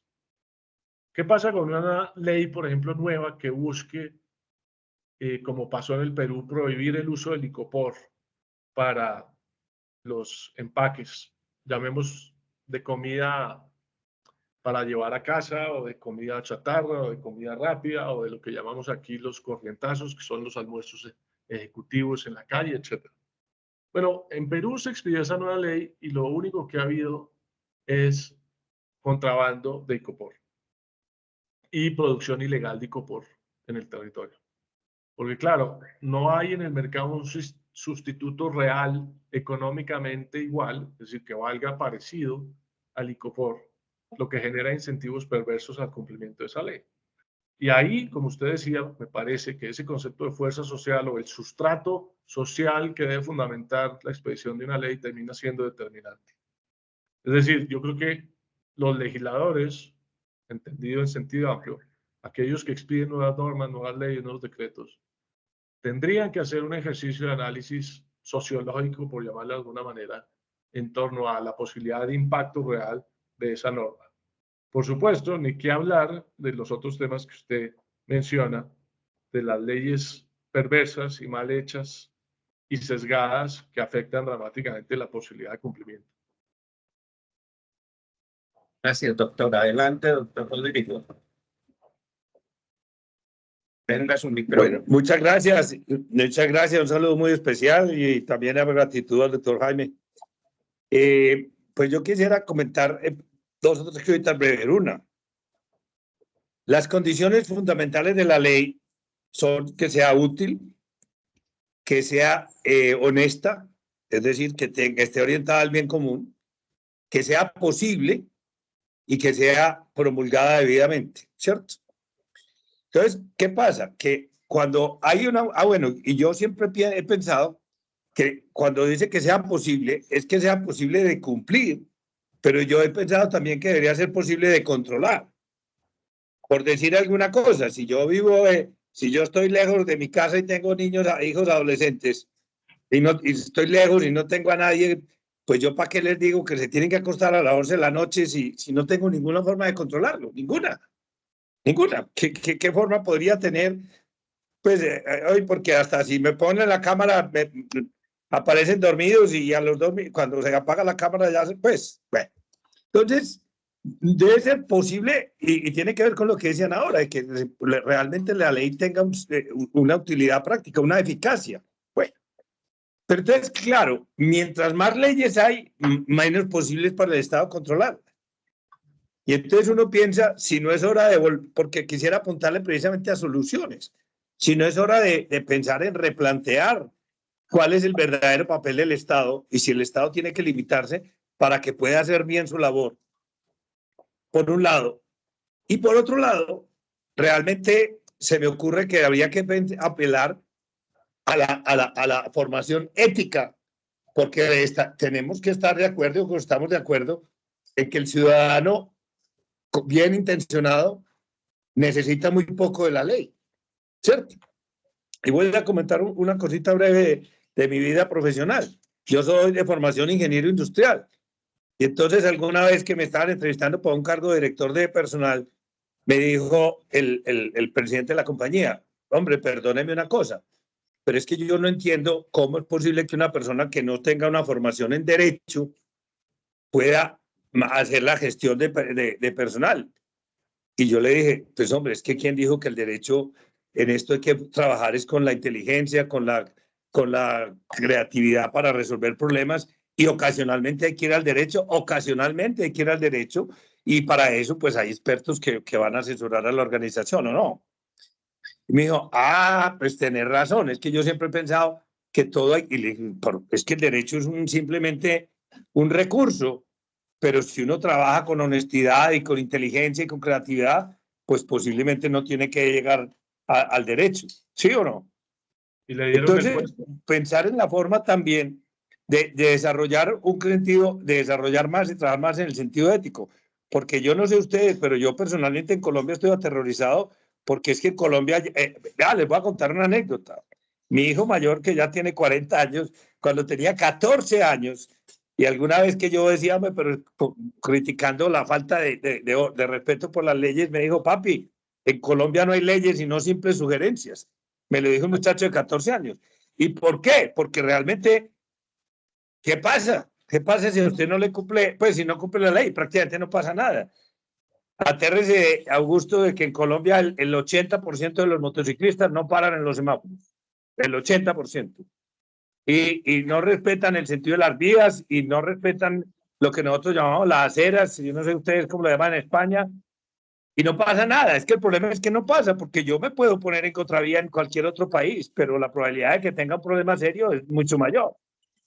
Bueno, entonces quiero redondear. La idea es, si no tenemos que plantearnos, si más bien reducimos el número de leyes y fortalecemos el Estado para que esas pocas leyes se puedan controlar mientras aprendemos a vivir como personas.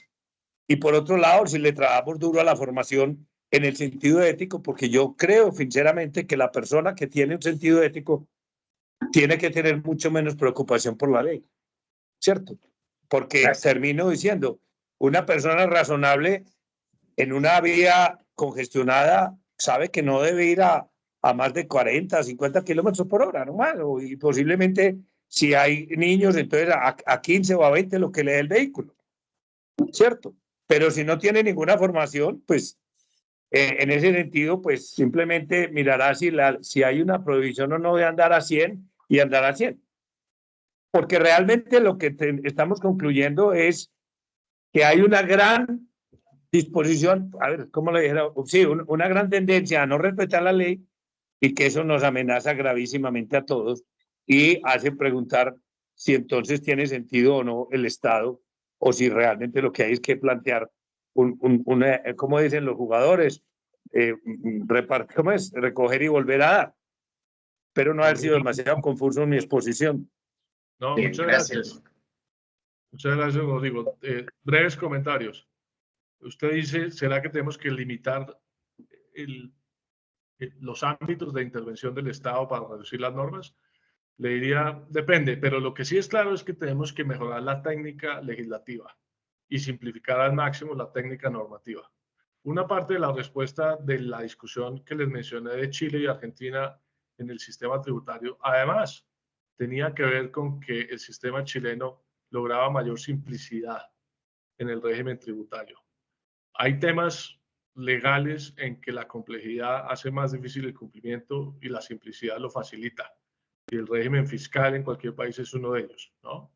Entre más arandelas tenga, que es un poco lo mismo que pasa con los bancos. La regulación bancaria hoy día es una cosa descomunal y es como increciendo cada vez más, cada vez más, cada vez más. Y la capacidad de interpretar, controlar y neutralizar los incumplimientos es más compleja. Entonces, le diría que comparto esa línea de acción de mejoremos la técnica legislativa tratando de simplificar al máximo. Y sí creo que hay muchos ejercicios de técnica legislativa que podríamos mejorar, pero muchos, en muchos ámbitos de normatividad legal.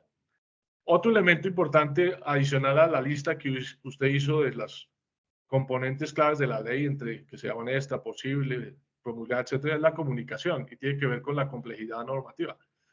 ¿Cuántas leyes realmente conocemos? De todas las que nos rigen.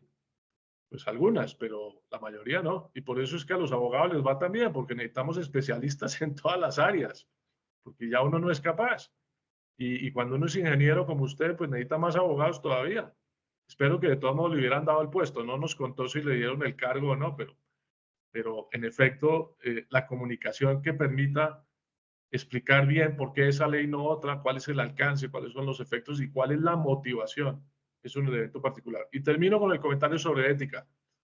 Sí, sin duda, yo he hablado mucho más que de ética, de cultura social y de normas sociales. Y ustedes se acordarán de Antanas Mocos cuando fue alcalde de Bogotá. Quizá uno de los aportes o contribuciones más importantes de Antanas Mocos como alcalde fue precisamente promover la cultura ciudadana, que era incentivar normas sociales de rechazo a incumplidores. Ustedes se acuerdan, en las cebras ponía unos mimos que lo que hacían era hacer quedar en ridículo a los que se pasaban las cebras, a los vehículos o a los peatones cuando no les tocaba. O unos dedos para arriba o dedos para abajo con cartelitos para quien incumplía las normas de tránsito, o campañas para ahorro de agua donde él era el primero que mostraba cómo se debía ahorrar el agua, etc. Mocos sin duda en eso fue un pionero y ha sido una de las personas que más ha trabajado el tema de cómo integrar normas sociales, normas morales y normas legales. Y yo creo que esa es una aproximación que hay que alimentar y continuar. Perfecto, doctor. Adelante, Augusto. Prende el micrófono. Sí, se me oye, ¿no? Vale. Sí, adelante. Sí, ya está encendido. No, quería como dar un paso adelante en la conversación, ¿no? Y bueno, y abrir quizás ya la parte final, si le parece a Hernán, ¿no? Entonces, para dar una respuesta un poco al libro y entrar en términos más filosóficos, yo diría que, y además porque en la charla se ha planteado la palabra cooperación, ¿no? Entonces, quizás no el trasfondo de todo esto no sea simplemente, es una forma de organizarse socialmente que implica la jerarquía, de alguna forma, y una forma jerárquica necesariamente también deriva en la rebeldía, que es un concepto también muy de fondo de libertad, y lo que envuelve todo, que es como diría Foucault, es el poder realmente. O sea, en realidad todo es una forma de esconder el poder social. Y quizás por eso provoca esa desobediencia. Nada más. Gracias, Augusto. Adelante, doctor Jaime. No, Augusto acaba de plantear una manera de aproximar esta discusión que es tremendamente relevante, también muy discutible, porque es confrontar, digamos, tesis de si estamos del lado de Hobbes o si estamos del lado de Locke, en el sentido de si realmente el Estado existe porque o si no nos matamos todos, o si el Estado existe, como diría Foucault o Gramsci, o digamos las corrientes cercanas a pensadores como ellos, donde realmente las normas son un reflejo de la capacidad real de poder y simplemente es una forma civilizada de ejercer el poder. Y yo creo que de alguna manera sí, pero no exclusivamente. Creo que hay muchas normas que reflejan otros ámbitos que no implican necesariamente relaciones de poder, sino relaciones de convivencia. Pero bueno, creo que como decía Augusto, esto es una discusión muy profunda que queda planteada y que podemos continuar en otra ocasión y con mucho más vino. Gracias, doctor. Adelante, doctor José Hilari. Gracias, doctor. Yo llegué tarde, me disculpan, pero estoy muy interesado y escuchando el diálogo.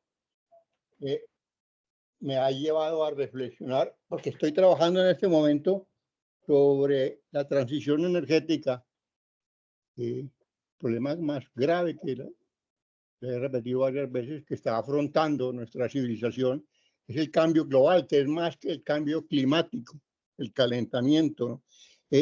Me interesó mucho, doctor Jaime, cuando usted habló ahora de la cultura ciudadana de Antanas Mockus, porque yo hasta ahora, en lo que estoy trabajando, he llegado a la conclusión que todas estas cumbres que se han celebrado para tratar de detener el calentamiento global, desde la cumbre de la Tierra en 1992 en Río de Janeiro hasta la más reciente en Dubái, eso no ha servido en realidad para nada. Con cantos a la bandera, compromisos que se adquieren, no hay un organismo, autoridad que pueda obligar a los países a cumplir lo que ha prometido realizar. Y he llegado a la conclusión de que la única forma de hacer algo por este cambio global que está poniendo en peligro pues la existencia de la vida, ¿no? De los ecosistemas, y ahí estamos nosotros, ¿no? Es una cultura de la cooperación. Las grandes crisis, las grandes respuestas que ha tenido que dar la humanidad para sobrevivir como especie se ha dado gracias a la cooperación, empezando por el hombre primitivo. Si no hubiera tenido sentido de cooperación, se lo hubieran comido las fieras. Esto es un problema más que jurídico, es un problema sociológico. A mí me gustaría una reflexión del doctor Jaime sobre esta necesidad. Si no cambiamos nosotros nuestro comportamiento, nuestro sistema de consumismo desbordado, sobre todo las clases adineradas de los países del primer mundo, esto nos va a conducir inexorablemente a una catástrofe. Me gustaría una reflexión, doctor Jaime, suya y de alguno de los compañeros que quiera ayudarme, porque estoy recogiendo información para tratar de adentrar en ese tema. Gracias, José Hilario. Yo le diría como cosas específicas, puntuales, donde creo que podemos encontrar algunas pistas de cómo impulsar y promover de manera más eficaz el cuidado del planeta, pues, y lograr avanzar en una transición energética que haga sentido.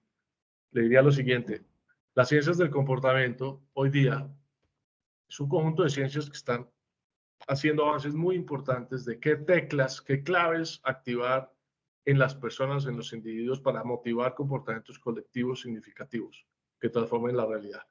Cuando hablamos de ciencias del comportamiento se entiende por psicología social, psicología, antropología, sociología, economía del comportamiento, etcétera, lo que llaman los anglosajones behavioral insights. Eso es una disciplina que viene creciendo mucho y que ha mostrado cosas muy interesantes de cómo lograr modificar comportamientos a partir de recursos que estas ciencias brindan. Le voy a dar ejemplos. Hay experimentos que muestran cómo cuando envían los recibos de pago a la energía, y esto lo han hecho en varios distritos de los Estados Unidos, utilizan pruebas diversas. Una prueba en la cual le envían el recibo a un grupo de personas y le dicen, si usted no paga en tal fecha, se le incrementará la tarifa a tanto, una sanción. Perfecto. Otro grupo al cual le envían la misma factura y le dicen, con la plata que usted pague, podremos hacer un colegio X o invertir en el estadio o en el polideportivo, etc. Ok. Y un tercer grupo al cual le dicen, el 80% de las personas de su barrio y de su ciudad están pagando puntualmente esta factura. Los experimentos están mostrando que de manera similar, usando recursos similares, la forma más eficaz de recaudo en este caso es el tercer ejemplo. Cuando se demuestra que el entorno de las personas está acatando la ley o está realizando un comportamiento, mucho más que la sanción o incluso más que decir hacia dónde van los recursos. ¿Por qué uso este ejemplo? Pues está vinculado con la energía, pero también porque hay muchas formas de modificar comportamientos colectivos generando la visibilidad o visibilización de comportamientos, llamémoslos favorables. Porque visibilizar el incumplimiento es una retórica muy recurrida y buena parte del trabajo de los medios de comunicación está amarrado ahí, de cómo se incumple de manera permanente. Pero visibilizar el cumplimiento no es tan común y termina siendo una herramienta muy poderosa. Si usted mira, los comportamientos de los jóvenes hoy en día son bastante distintos a los nuestros. Si uno mira qué les están diciendo en las escuelas a los niños, es bastante distinto a lo que nos decían a nosotros en torno al tema de cambio climático. Y son generaciones mucho más sensibles. Son generaciones para las cuales reciclar no es algo extraño, es algo mucho más natural. Y ellos son quizás los principales impulsores. A mí me pasa con mis hijos y sospecho que a ustedes les puede pasar con las generaciones más jóvenes, que son mucho más conscientes de acciones específicas para proteger el clima, obviamente, para evitar el cambio climático, para mitigar, para adaptar, etc. Y acciones tan concretas. La ciencia del comportamiento, por ejemplo, han mostrado que en problemas de salud en las escuelas y en los colegios, el tema de la obesidad se viene resolviendo cuando entran a la cafetería. Lo primero que ponen en los estantes no son los postres, arrancan primero por las ensaladas. Y eso genera que los comportamientos se modifiquen, porque se incrementa el consumo de ensaladas. Lo mismo, en las bebidas no ponen de primera las gaseosas azucaradas, ponen jugos, ponen aguas, ponen tés, etc.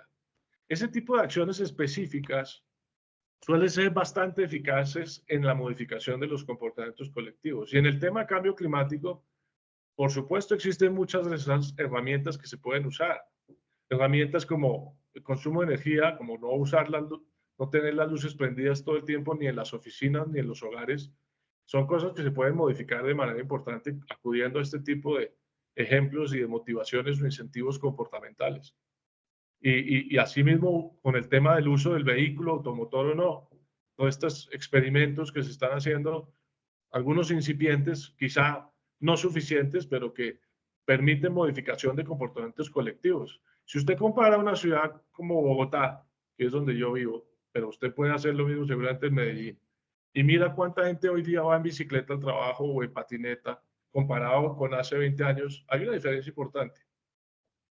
Insuficiente, seguramente, pero hay una modificación en los comportamientos vinculada con la infraestructura y vinculada también con motivaciones adicionales. En fin, eso es como lo que se me ocurre decir frente al tema. Gracias, doctor. Adelante, doctor Luis Fernando.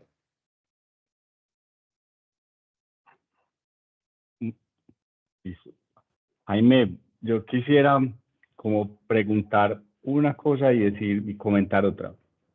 La pregunta va enfocada es como al tema de qué tan importante es el grado de incumplimiento, como es la parte de la proporción, ¿cierto? De la ley, de los ejemplos que planteas. No es lo mismo el tema de las filas o el semáforo en rojo en una determinada hora, haya otro tipo como de incumplimientos frente a consecuencias pues que se puedan generar más graves, ¿cierto? Esa es como una pregunta. Y digamos que el comentario viene a todo como un resumen, yo diría, o frente como a los ejemplos que algunos han planteado, y es ese tema de la teoría de las ventanas rotas. No sé si todos saben ese experimento que se hizo en Estados Unidos, Jaime, pues tú también lo reconoces, que es que dejaron un carro parqueado en dos barrios, uno en Bronx, que es muy peligroso, el otro en un sitio muy, pues, de clase alta. En el Bronx, pues, el carro lo desarticularon en unos minutos. En el sitio pasó, en el otro sitio, pues, de estrato alto, el carro quedó, pues, intacto mucho tiempo, pero hicieron algo y es que quebraron un vidrio. Y al quebrar el vidrio, al poco tiempo, sucedió lo mismo que en el Bronx. Lo empezaron a desarticular, a robar los objetos, ¿cierto? Entonces, ese hecho, ese tema de las ventanas rotas, da cuenta como de como ese comportamiento, la idea del desinterés, del deterioro, de la despreocupación que va rompiendo como esos códigos o ese ejemplo que se da, ¿cierto? Entonces, cuando aquí, por ejemplo, ponen o se pone un aviso donde dice no parquear y todo el mundo parquea ahí y no pasa nada, pasa un mes, 2 meses y pues todo el mundo puede parquear ahí, digamos que eso es una consecuencia y un efecto perverso para el comportamiento y para toda la sociedad, porque oiga, ponen esta norma acá, ponen no parquear, todo el mundo hace eso y no pasa nada. Entonces es mejor retiren eso, ¿cierto? Porque eso va a dar cuenta de que se reafirma ese resquebrajamiento de la norma y por eso, pues digamos que al final de cuentas la consecuencia es perversa en el incumplimiento. Y yo creo que eso pasa todo, pues ya en grandes proporciones en el país, ¿cierto? Y hasta en lo que cuando mencionabas el ejemplo de Trump. Y eso es algo que se va a dar a largo plazo. O sea, puede que ahorita listo quede presidente él, ¿cierto? A pesar de todo ese incumplimiento de normas, de todos los escándalos, de todos los procesos en contra. Pero en un futuro, si ese es el líder, si a él le pasa eso, se rompe ese rule of law que es como tan amado y que es como esa institución que nos regula, más adelante, pues ahí se empieza a resquebrajar la sociedad y van a ver, pues hombre, si el presidente de Estados Unidos, si el presidente nuestro hace eso, está ahí, pues no importa, empecemos a romper como la ley. Y yo creo que es mucho lo que pasa acá, nos pasa a nosotros. Y es que vemos ejemplos de que hay unos pueblos que avanzan, otros no, a unos los sancionan más, a otros no. Entonces decimos, pues, qué bobada cumplir esto, se va infringiendo y se va rompiendo como tal esas estructuras. Ese era como el comentario que quería hacer. Gracias, Luis Efe. Comparto plenamente el comentario y trataría de sintetizarlo de manera un poco arbitraria, así. Más grave que la ausencia de la ley es la ineficacia o la arbitrariedad de la ley. Y con respecto a su pregunta de cuánto incumplimiento es tolerable, yo no tengo la respuesta y usted mencionó una ruta de análisis que me parece que es la adecuada y es que pues no es lo mismo incumplir una ley cuando yo soy piloto de avión que llevo 300 pasajeros y la incumplo una normatividad, digamos, de la aeronáutica poniendo en riesgo a los 300 pasajeros, que si yo bajo o descargo una canción sin pagar los derechos de autor en mi computador. Son incumplimientos no comparables. Y no es lo mismo cuando un presidente incumple una norma de pagar o no pagar el IVA al comprar un producto que un ciudadano del común. Luego, hablar de qué porcentaje es difícil y tiene que ser segmentado. Tampoco creo que uno pueda hablar de cifras específicas, pero es interesante de todos modos como ejercicio uno aproximarse desde el punto de vista sociológico en qué nivel, por ejemplo, de evasión de impuestos o en qué nivel de criminalidad en una ciudad entendida como homicidios o qué nivel de pago a policías para no imponer multas termina desmoronando el sistema o qué nivel es, entre comillas, aceptable. Me parece que son ejercicios que por lo menos desde el punto de vista empírico podrían arrojar luces o serían interesantes mirar, pero creo que es más un ejercicio empírico que una discusión filosófica. Bien, doctor, muchas gracias. Ignacio Arbeláez, adelante. Ignacio. Hola. Adelante. Hola. Sí, déjate ver. Bueno, yo llegué un poco tarde porque estuve en la caminata hoy en contra de nuestro gobierno de camiseta blanca y tuve que desplazar un compromiso para poder estar con mi familia marchando. Fue espectacular la marcha, muy tranquila y muy fuerte en el concepto de fuera Petro. Ese Perdón, fuera Ignacio, Petro también. Perdón, Ignacio, déjate ver. Prende tu... Listo. Ese fuera Petro y esa cantidad de gente marchando en todas las ciudades de Colombia y vestidos de camiseta blanca, todos. Se pregunta uno, ese mensaje, ¿a dónde llega? Ese mensaje de todos los ciudadanos, de una gran mayoría, ¿a dónde llega? Uno piensa que le debe llegar a nuestros dirigentes que tienen el poder, o es un simple nacionalismo, o qué se espera de estas marchas contra un gobierno. De ese fuera Petro tiene muchos significados. Hay unos que están apoyados por las leyes, como estamos hablando ahora, por la Constitución o por el incumplimiento de la Constitución, puede dar lugar a ese fuera Petro. Pero también tiene otro significado, ese fuera Petro es incitando a una violencia por fuera de la Constitución, o sea, por las armas o por la fuerza. Entonces, mi señora, que no fue a la marcha, que tenía bastones y que me felicitaron mucho al caminar con mis 2 bastones, me preguntó, bueno, ¿y qué esperan ustedes de esta marcha? ¿Qué logra? Petro no le debe poner interés, pero yo considero que él debe, por sus adentros, si es que tiene conciencia todavía de que están pidiendo su renuncia, o a los legisladores diciéndole cumpla con lo que les manda la Constitución y las leyes para constitucionalmente acabar un gobierno que nunca lo habíamos hecho desde 1957, cuando tomamos al presidente o al ingeniero dictador militar Rojas Pinilla. Entonces, la pregunta es, ¿qué mensaje lleva estos desfiles llenos de personas gritando? ¿A dónde llega eso?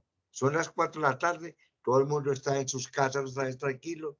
¿Qué mensaje llega a eso? O si tiene valor constitucional o de compromiso para nuestros legisladores. Ignacio, gracias. Pues me voy a atrever a responder una pregunta que es, digámoslo así, más política que otra cosa. Sí. Y diría lo siguiente. Esas manifestaciones no tienen ningún valor constitucional. Están enmarcadas dentro de la Constitución, pero la Constitución no prevé nada que en virtud de unas marchas, por grandes que sean, el presidente va a renunciar. La Constitución prevé periodos electorales donde si un presidente es elegido y no existe una razón legal o constitucional para destituirlo, puede continuar en el poder. Eso es como un primer comentario. El segundo comentario es los legisladores. Los legisladores, pues, como sabemos, son de distintos orígenes, partidos e intereses. Creo que para los legisladores de oposición es una señal política importante, como lo fueron las elecciones regionales, en el sentido de que hay claramente sectores de la población insatisfechos por la manera como el gobierno viene desempeñando su labor. Y hay otros que son legisladores que apoyan al gobierno e incluso el gobierno mismo, para quien el tema no es una discusión de popularidad, sino cuáles son los factores reales de poder. Claro, la gente o el pueblo es un factor real de poder, pero tiene que traducir ese poder o en elecciones o en movilización institucional que conlleven a algo. Y solo para no divagar mucho, me parece que las marchas tienen un simbolismo político importante, pero no conllevan per se una modificación de la normatividad y tampoco van a llevar per se un acortamiento del periodo del presidente. Gracias, doctor. Muy bien. Gracias, doctor.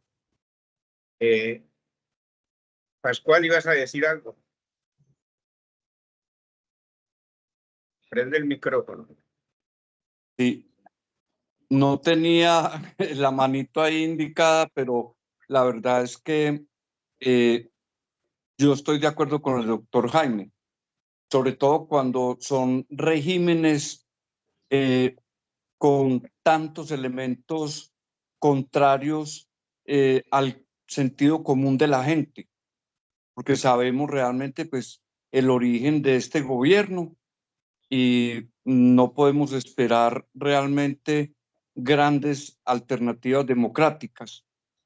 Pero realmente esas marchas sí pueden ir sembrando en los corazones de los ciudadanos inermes, indiferentes, porque pues hay unos que son inermes, la mayoría somos inermes, porque no tenemos armas para realmente enfrentarnos a todo este montón de cosas corruptas e inconstitucionales. Pero hay un 45% de ciudadanos que han mostrado siempre su indiferencia, no asistiendo a las urnas, y este tipo de cosas pueden ir empezando a motivar esos corazones tan duros para que en las próximas elecciones se pudiera dar un cambio, siempre y cuando no implementen el sistema electrónico que tienen en Venezuela, donde no importa por quién vota la gente, sino por quién quiere el gobernante de turno que aparezcan los votos. Gracias, Pascual. Adelante, doctor. Ahí. No, solo diría que los hechos políticos, como una marcha significativa, es un hecho simbólico que sin duda tiene un impacto político. La pregunta es eso, ¿cómo se traduce en las elecciones? ¿Cómo se traduce en el Congreso? ¿Cómo se traduce en los otros estamentos? Y eso no le quita mérito. La simbología política y las manifestaciones populares en distintos sentidos juegan un papel relevante, sin duda. Bien, tenemos las 5:44 de la tarde. Vamos entonces a hacer una ronda de conclusiones para que al final de la ronda de conclusiones el doctor Jaime nos haga el favor de cerrar esta reunión con una síntesis de su trabajo. ¿Quién quiere empezar a redondear los contenidos de esta reunión? Adelante, Empiezo Ignacio. yo, Hernán. Vale. Adelante, Augusto. Augusto, adelante. Vale. Bueno, diría así, primero que si se pueden dar todos los detalles del libro y demás, la editorial y tal, en el grupo, si lo podéis pasar, por favor, si lo pueden pasar para ver si se tiene acceso desde aquí para comprarlo y tal, porque es una cosa interesante. Bueno, rápidamente, no sé si se ha planteado también la posibilidad de que detrás de todo esto, bueno, lo que esté es la economía, ¿no? Entre leyes, no leyes, incumplimientos, multas, blanqueos de dinero y demás, en el fondo es un movimiento de dinero que yo creo que al Estado le interesa y mucho. Y otra cosa interesante, por lo menos yo lo he meditado mucho, es la necesidad de que al final funcione el sistema judicial en un país. Yo creo que eso es clave como institución. Y en ese sentido es muy interesante el control que se puede ejercer ciudadano sobre ese sistema, que sería otra cosa a plantear que se hizo en Francia hace mucho tiempo, y la posibilidad de que la tecnología lograra entrar de alguna forma también en el sistema. Es decir, evitar en un tanto por ciento muy grande lo que hemos estado comentando, que un juez haya bebido un whisky, no haya bebido un whisky, diga una cosa, diga otra, con un sistema verdaderamente objetivo de inteligencia artificial. Y ahí lo dejo.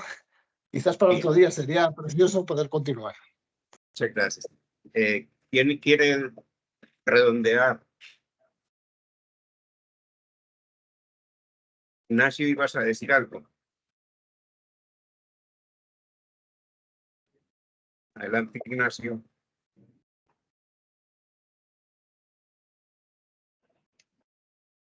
Rodrigo. Rodrigo, adelante. Bueno,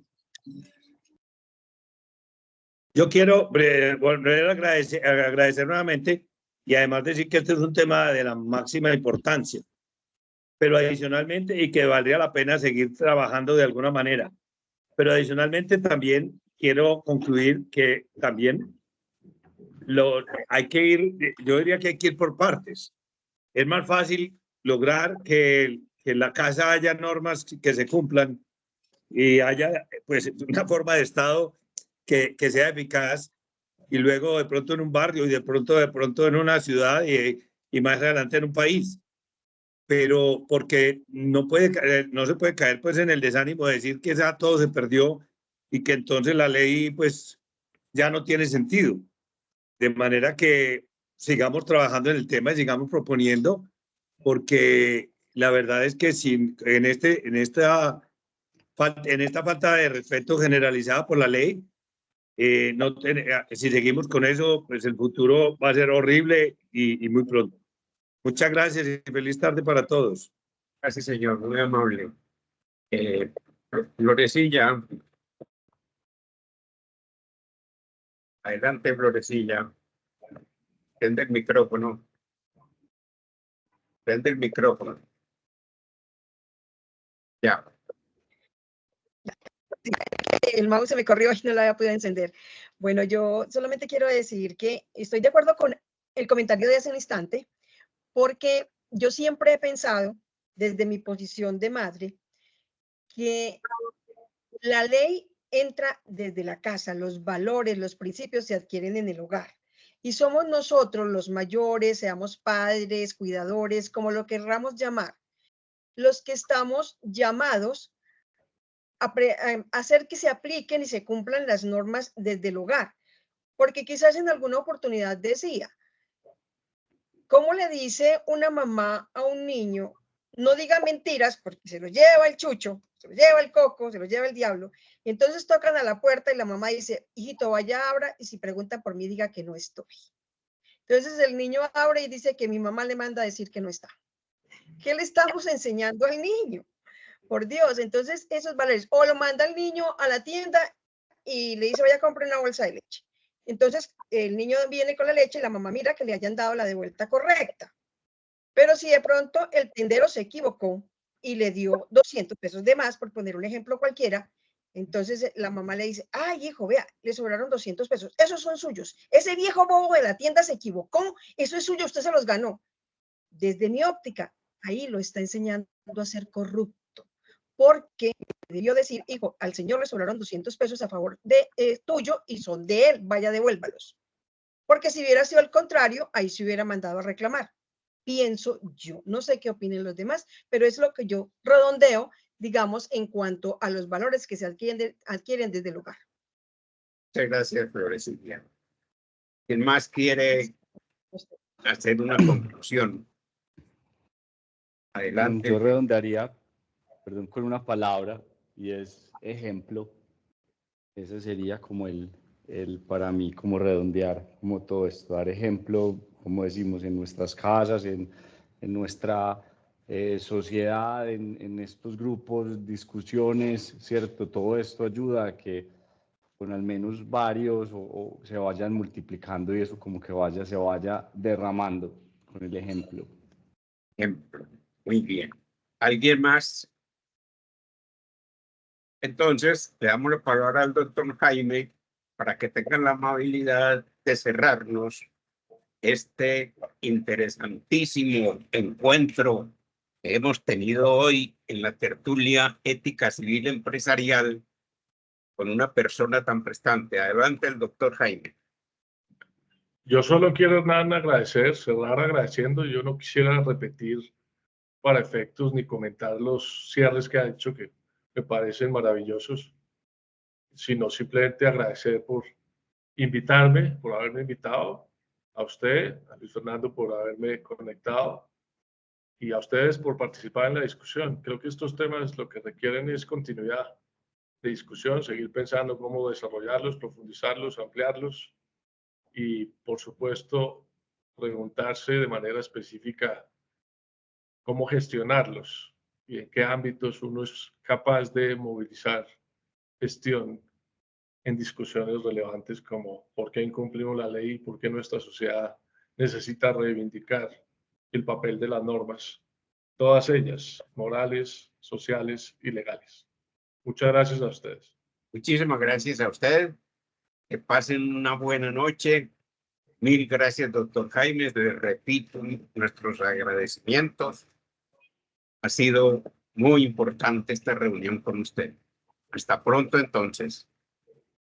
Gracias. Gracias a todos. Felicidades. Don Hernán, muchas gracias por invitarme. Doctor Jaime, muchísimas gracias. A todos, Gracias. felicidades. Gracias a Chao, todos. chao. Chao.